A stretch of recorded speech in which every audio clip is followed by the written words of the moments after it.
Nusantara merupakan salah satu target dakwah Islam Sirah Arab. Dengan cepat Nabi Muhammad mengirimkan para sahabatnya untuk berlayar menuju Nusantara, agar cahaya Islam juga bercahaya di sini dengan damai dan indah. Bukan kaleng-kaleng, yang berdakwah sampai Nusantara, adalah golongan para sahabat.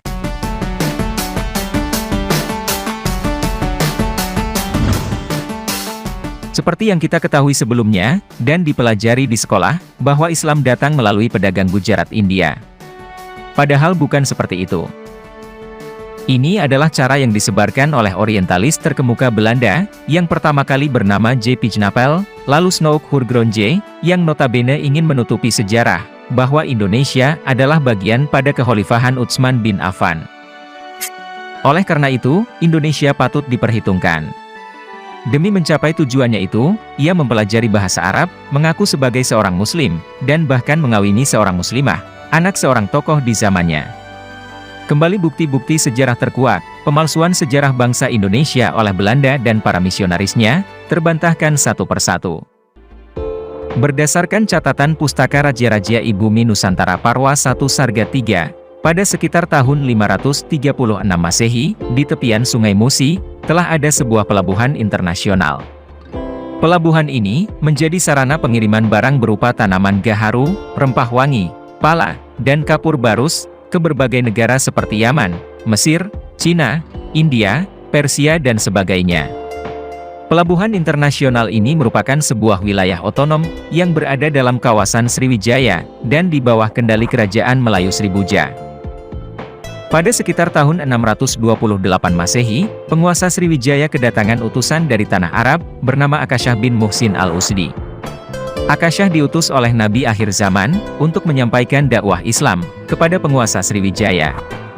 Utusan Nabi ini, mendapat sambutan yang baik, oleh penguasa Sriwijaya ketika itu. Salah satu alasannya, Islam adalah ajaran monoteisme, yang memiliki kemiripan dengan keyakinan yang dianut sebagian bangsawan Sriwijaya.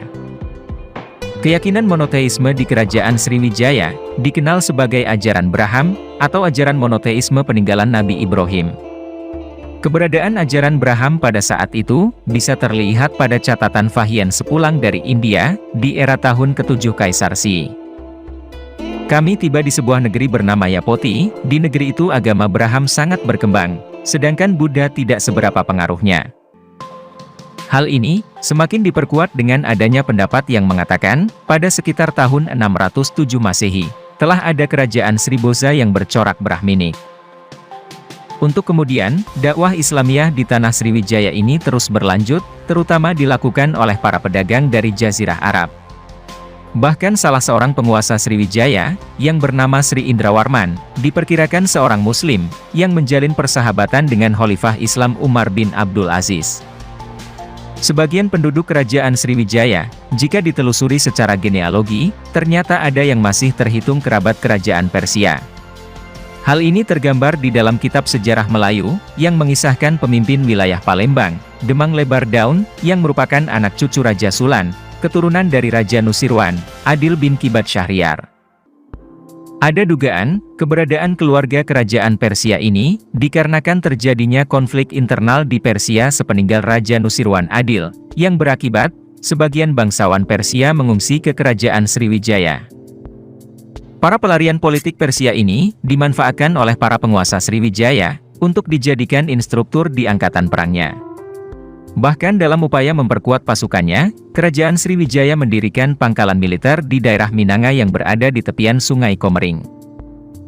Pada tahun 669 Masehi, Sriwijaya dipimpin oleh Dapunta Hyang Srijayanaga. Sang raja, dikenal seorang yang sangat berwibawa, dan dengan kekuatan angkatan perangnya yang sangat terlatih. Sriwijaya mulai menaklukkan beberapa daerah di sekitarnya, bahkan kemudian menaklukkan kerajaan induknya, Kerajaan Sribuja, berhasil dikuasai. Pelarian politik, juga berasal dari wilayah Cina. Kedatangan mereka ini, disebabkan terjadinya peristiwa pemberontakan petani-petani Muslim Cina terhadap kekuasaan dinasti Tang, di masa pemerintahan Kaisar Haizong. Kaum muslimin banyak mati dibunuh dalam pemberontakan itu, sehingga mereka yang selamat melarikan diri ke berbagai negara, termasuk ke kota Palembang, yang menjadi pusat kerajaan Sriwijaya. Keberadaan pelarian politik asal Persia dan Cina, kemudian para pedagang Arab, yang sekaligus juga juru dakwah Islam, serta berdirinya pusat-pusat pengajaran agama Buddha di Kerajaan Sriwijaya, menunjukkan bahwa negeri ini merupakan daerah yang sangat pluralis, di mana penduduknya terdiri atas berbagai suku dan ras, serta memiliki keyakinan yang beragam. Keberadaan Akasyah bin Muhsin Al-Usdi di Sriwijaya, diperkirakan setelah perjanjian Hudaybiyah tahun 6 Hijriah. Pada masa itu, Nabi memperkenalkan Islam melalui surat yang beliau kirimkan kepada para penguasa, pemimpin suku, tokoh agama Nasrani, dan lain sebagainya. Pendapat lain yang mengatakan Akasyah bin Muhsin Al-Usdi di Sriwijaya pada sekitar tahun 2 Hijriah, nampaknya perlu diteliti lebih mendalam lagi. Hal ini disebabkan, berdasarkan fakta sejarah, pada saat tersebut, kaum muslimin sedang berkonsentrasi menghadapi kaum kafir Quraisy. Jadi terasa agak aneh, jika ada sahabat yang berada jauh dari kota Madinah. Dalam bukunya Habib Bahruddin Asmadhan, berjudul Kisyatut Dakwah fi Arahbiliyah Nusantara, dan sumber-sumber lain menceritakan, ada beberapa sahabat Nabi yang pernah berdakwah di Nusantara. Ali bin Abi Thalib. Sayyidina Ali, pernah datang dan berdakwah di Garut, Cirebon, dan tanah Sunda lainnya, tahun 625 Masehi. Perjalanan dakwahnya dilanjutkan ke kawasan Nusantara, melalui Timur Leste, Brunei Darussalam, Sulu, Filipina, Singapura, Thailand, Vietnam, Laos, Myanmar, dan Kampuchea. Ja'far bin Abi Thalib, beliau berdakwah di Jepara, Kerajaan Kalingga Jawa Tengah, sekitar tahun 626 Masehi atau 4 Hijriah. Ubay bin Ka'ab, beliau berdakwah di Sumatera Barat, kemudian kembali ke Madinah sekitar tahun 626 Masehi atau 4 Hijriah. Abdullah bin Mas'ud, berdakwah di Aceh Darussalam dan kembali lagi ke Madinah, sekitar tahun 626 Masehi atau 4 Hijriah. Abdurrahman bin Muadz bin Jabal, dan putra-putranya Mahmud dan Ismail, berdakwah dan wafat dimakamkan di Barus, Tapanuli Tengah Sumatera Utara, sekitar tahun 626 Masehi atau 4 Hijriah. Akasyah bin Muhsin Al-Usdi, berdakwah di Palembang, Sumatera Selatan, dan sebelum Nabi wafat, ia kembali ke Madinah. Salman Al-Farisi, berdakwah ke Perlak Aceh Timur, dan kembali ke Madinah. Zaid ibn Haritsah, berdakwah di Kerajaan Lamuri atau Lambari Aceh, pada tahun 35 Hijriah atau 718 Masehi.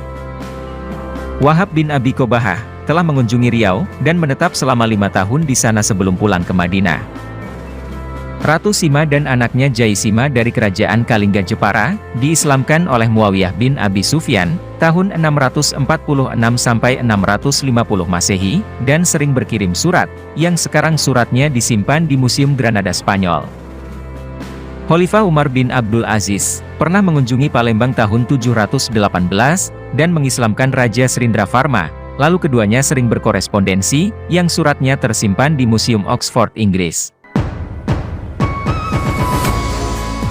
Jika kita lihat penulis buku ini, beliau adalah seorang Habib keturunan Yaman, yang menurut salah seorang keturunannya yang juga seorang Habib Shohibul Faroji Asmadhan, Bahruddin ini baru meninggal tahun 1992.